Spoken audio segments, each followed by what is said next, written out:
I really hope I never reach the age where I start comparing the goodness of sex to more pedestrian things.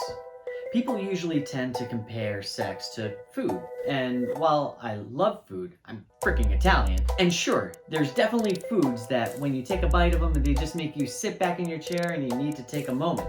I'm talking about your semifreddo, your Chilean sea bass, your chicken tendies.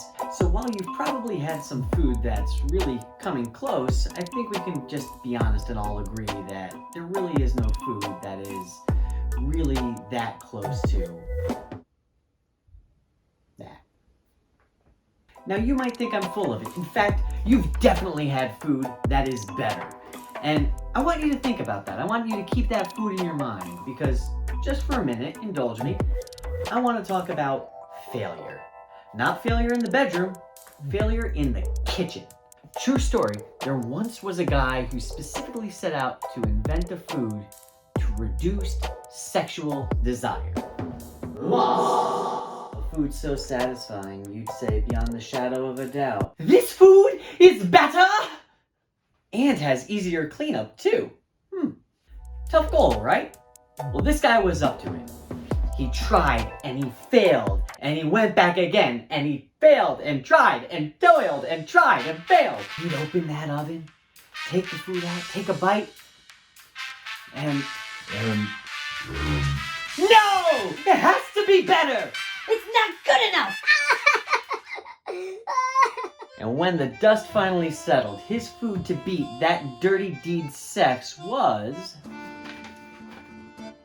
the freaking graham cracker. Now let me ask you, the food you were thinking of a moment ago. The food this visionary, artisanal, chef, hero set out to make. Were you thinking of this? Yeah, probably not. The graham cracker was invented in 1829 by Presbyterian minister Sylvester Graham. How about it? Now, Presbyterian ministers can have sex, and I don't know what kind of sex this guy was having, but chances are he had a very strong moral quandary with it, especially when you consider that he went on to become a star preacher within the temperance movement, a core tenet of which was no sex. But his solution to that came in the form of this, and also in a recipe called, strangely enough, Graham's balls. But really, did he think this was gonna work? I simply can't imagine a scene in the days of yore where a woman is seducing a man, but he sits back in his wingback chair, all aloof, pushing her off, saying, "Darling, you're sweet and all, but I'm spoken for tonight. See, I got me some of that good cracker Graham, and Papa's so satisfied he needs to step off it, sister girl. We'll always have Paris." I mean, really, how bad and evil was the sex this guy having that he thought that the graham cracker was a suitable replacement? I mean, he just married his wife, Sarah Earle, a few years earlier, and actually he had his first kid with her just before this was invented. But Sylvester was a busy man. What with preaching, often traveling, and pursuing other interests? I mean, later in life, the guy started calling himself a doctor even though he wasn't. The man simply doesn't have time for sex! There's no time! So that can only mean that... Now... Wait.